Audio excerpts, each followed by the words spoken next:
like can you stop cracking your neck and can you stop like and a girl and girl and like girl. Oh my god. Even when you control for like socioeconomic status, even when you control for education and stuff like that, Black women are still more likely to die in labor.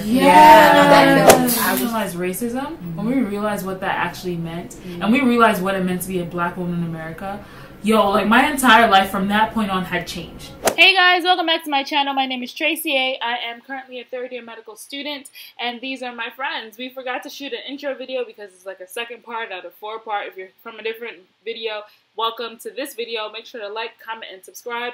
Leave some questions down below. Would love to hear from you guys. Thanks for watching, so let's get right into the video. Hey guys, my name is Wando. Hi, I'm Chit. I am Nay. I am Neka. And these are my friends! Challenges or struggles of being a Black girl in medicine. I feel under and overestimated all the time at the same time. Because like when I do things, I feel like people are like, whoa, you can do that? And then sometimes it's like, also when I'm sitting there, I feel like they overestimate me to like be able to just pull through because I'm a Black woman and I'm strong, I'll be fine. And I was like, but I'm human and this hurts and I want to take time for myself and I can't overextend myself. I feel like I'm underestimated and overestimated at the same damn time, and that sucks. I feel like I'm constantly overanalyzing my interactions Yeah. with people, and I don't like it. And it's a lot of work. But also at the same thread, like there are certain people, not only in our class but in the school, who I notice like they talk to like their friends in a certain way, and then they switch up when they're when they code talk to switch you. OD. Exactly, and I'm like, ugh, like. Show me the same respect. Yeah, I'm not even like show me that. Like I'm just like why? Yeah, like can you stop cracking your neck and can you stop like and like like it's not a girl and girl and like girl. Oh my god! It used to piss me off like when we were younger, but now like I watch it and it's hilarious. Like I was talking to somebody a couple days ago and they were explaining, and they were just like, and I was like, I can work to where you're comfortable. You don't have to Come this way. It's okay. Yeah, exactly. Because like we like, but the thing is like we code switch OD. Like we really do, because like when we're in a room, like it's all you know. We're all doing but then when we're all like presenting, and it was just so interesting that and. Honestly, the thing is, like, I'm trying to think of where I've learned that. I don't even know where I learned it from. I feel like it's in our blood by our it's just exactly. Another challenge, I feel like our school's kind of deceiving, and people say it all the time. We're not going to see this when we go out. Exactly. So, like, you see 5 of us. There are many places where there are 5 Black females in like an entire unit. Like, you know what I'm saying? Or in an entire class, floor, or an entire class. My cousin goes to Temple. School. Yeah, my cousin goes to Temple, and they have, like, segregated them all, like, 1 or 2 Black females per class. Can you imagine? Yeah, I can't. It's just, like, it's crazy to me. And I feel like this is too deceiving. Because I'm going to go out, and I feel like I'm going to be shell-shocked when I get out there in the real world. And I feel like it's going to hurt me, and it's going to affect me. I'm going to have to adjust once again. Yeah. Because anytime it's like conferences, like, what are they called? Exactly. That's why I don't know. Like, I feel like the struggles that every other Black woman in medical school goes through, we have them to a lesser extent. Because a lot of the times, like whenever we go through things, and like you especially last year, you had a couple of issues with different things, and like. We were all able to kind of like sit down, like 9-10 of us deep, and share stories and kind of take on each other's burdens. And that's not something that you see in regular medical school, which is a good thing. But also, like we were talking about this like a couple of days ago, that it's also a bad thing because we have the propensity just to like kind of be like, you're having a problem, it's my problem too, So we kind of share burdens, which is everybody. Exactly, it's good and it's bad. You remember when we were learning about Sojourner Truth? I felt that was the most... Sojourner Syndrome. Sojourner Syndrome. And it was like, what else did we learn that year? It was... intersectionality. Yeah. So much life against I feel like it was once we learned about... I think institutionalized racism, when we realized what that actually meant, and we realized what it meant to be a Black woman in America, yo, like my entire life from that point on had changed. what class? It was like Health, Medicine, Society, I think. It was HMS 1. HMS 1, where we learned about all the different types of just, what is it called? There's a word, there's a phrase I'm looking for.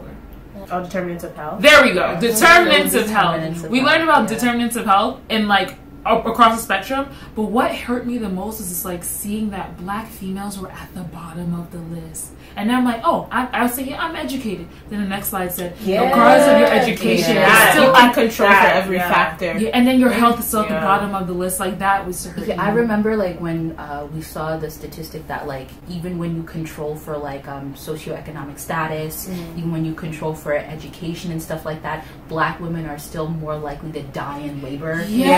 I was just like,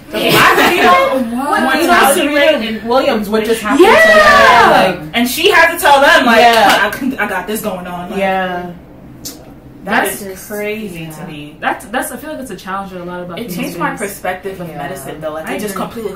It was that, and then seeing.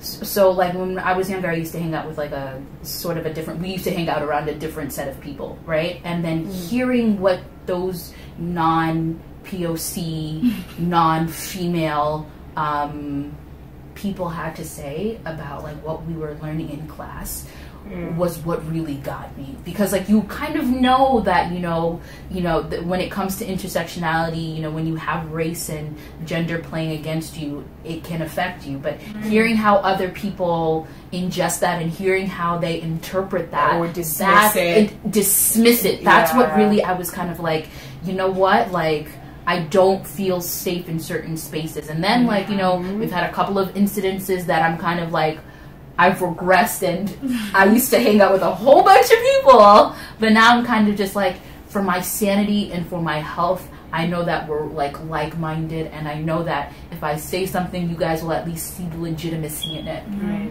So it was just seeing how everybody else reacted to it, feeling naked, and then seeing people pretty much like spit on that. It was like, or like sharing their true feelings and being like, oh, does this person see me as racist now because you're racist? Like, or what you did was oppressive. Yes, that's true. Yeah. So own it. Like, that's what happened. And then again, on top of that, when they would do those things, and like the two of us never had the courage to speak up. We just kind of like sat down and we let it, we let it be, and that itself was like very damaging also, not feeling that you have the authority or that you have the right to stand up for yourself. And it's like, after you do that, then what? Exactly. So then part of me is like, there's times where you want to educate people, but part of me is sick and tired. Like, I can't sit here and try to educate you about the plight of Black people. Like, we gonna be here for years, sometimes, but and like that's again, like when we have these conversations, I do try and see things through other people's lens or whatever, and the fact that they didn't grow up with these disparities or whatever, and I try and understand that if you've never experienced it,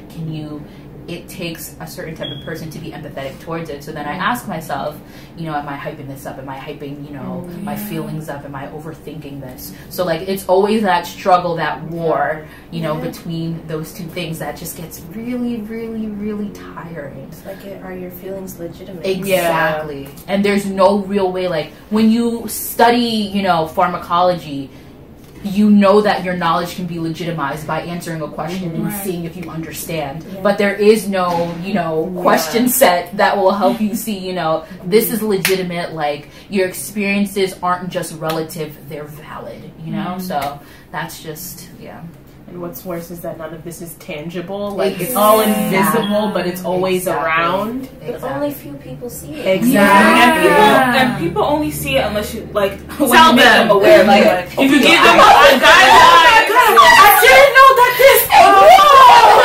So many times And let's look around the classroom.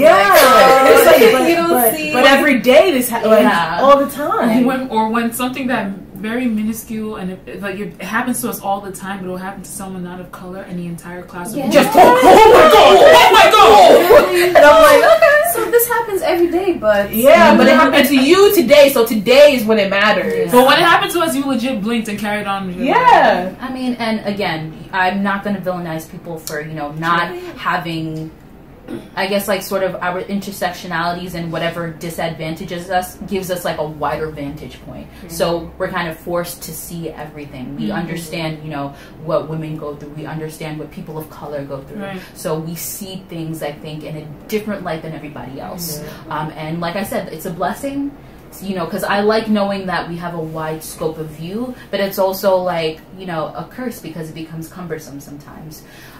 So again, it's a give and take, and I think we're all, the school has kind of helped us. The fact that we have each other around, you know, we give each other the encouragement, we legitimize each other's feelings, and, you know, we have the words to say when people ask us questions. And not only do we have the words to say, I can say, you know, I have 8 people behind me, even more, I have 12 people behind me who can tell you, like, what I'm saying. I'm not just saying it to say it, you know, it's real. So what's funny is that even with that, you know, it's still not enough, because administration doesn't reflect, like, we're here succeeding and being great Black women and Black people in medicine, but we don't see that reflected in our administration and our faculty. That's true. So it's like you're here trying to teach. Yeah, exactly. I remember the first time we had a Black teacher. I think it was like back in the 2 years. Like, The worst part about it is like not seeing representation, and it's like, so that's how you know, like, no matter how many students like us go through a program, how many people like us get into medical school, if you don't go back to help, like, and teach, if you don't go back to be the representation, then it's still going to be the same thing where we just go out and we're dispersed, and then you don't see all of us again. Who's there to tell you that people like you made it? Exactly. But at the same time, I guess, going on to what you were saying before, that's kind of the point of this school, so that people who didn't grow into backgrounds like us can have that type of exposure. In this close community, we can share those experiences, and even though they may not fully understand, they at least are more aware of it, although not fully. Because definitely could have been where they were and just continued to like that. I mean, and I have no doubt that, like, again, we have a lot of, you know, events that are sort of geared around POC, and if they're not geared around POC, there's always POC representation, and I don't think that happens in other medical schools. That's true. You know, it really doesn't. Like, that's where I give, like, our school credit, that, like, you know, even though we don't have the administration and faculty ratio that we want to see, that there's always an opportunity to be linked up with not only somebody in the field that you're interested in, but also somebody who looks like you. You know, and I think that that's what's most important. If we can't get it through, you know, everyday means, there are ample opportunities for you to get it, you know. So I feel like every single time something happens, we just take it in too much. Like, I feel like a lot of the times other students that are not of color, if anything was happening in school, they can be like, oh, talk chit, chat, pee, pop, exactly, and wash your hands, and go and study. And then me, I'm sitting there dwelling and holding holding me. And it genuinely, and it talks about it multiple times that day.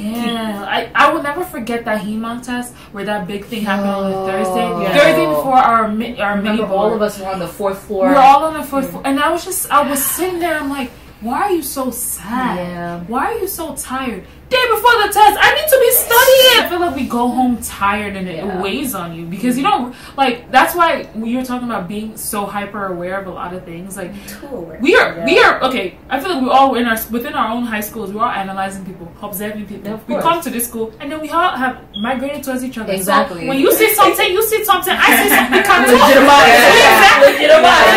about it. So it's like when we are hyper aware and then we overanalyze things, everything affects me. And I honestly, like, I think Barbara was saying it. She's one of the girls that's not here right now.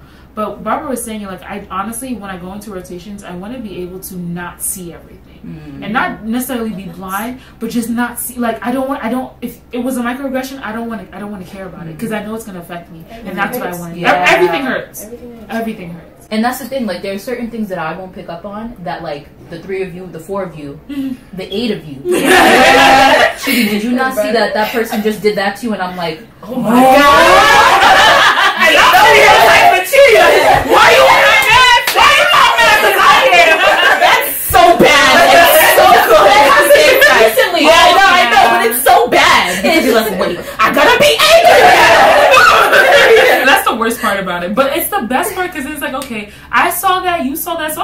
crazy, and I'm not overthinking this.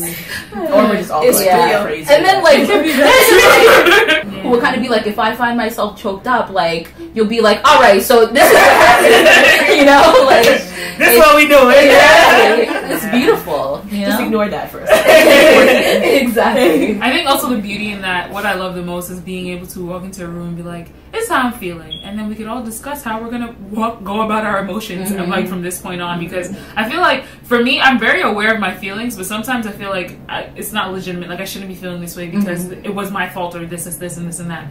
But I know walking into a room like, girls, guess what happened? Tell them everything, then we discuss how we move, because not that we have to move as a unit, but most of the time we kind of represent each other. Not what I do reflects on her, but it's almost like we have to kind of be about the same movement, or be about the same, I don't know, I feel like we have to have the same, not more, I don't know what the word is.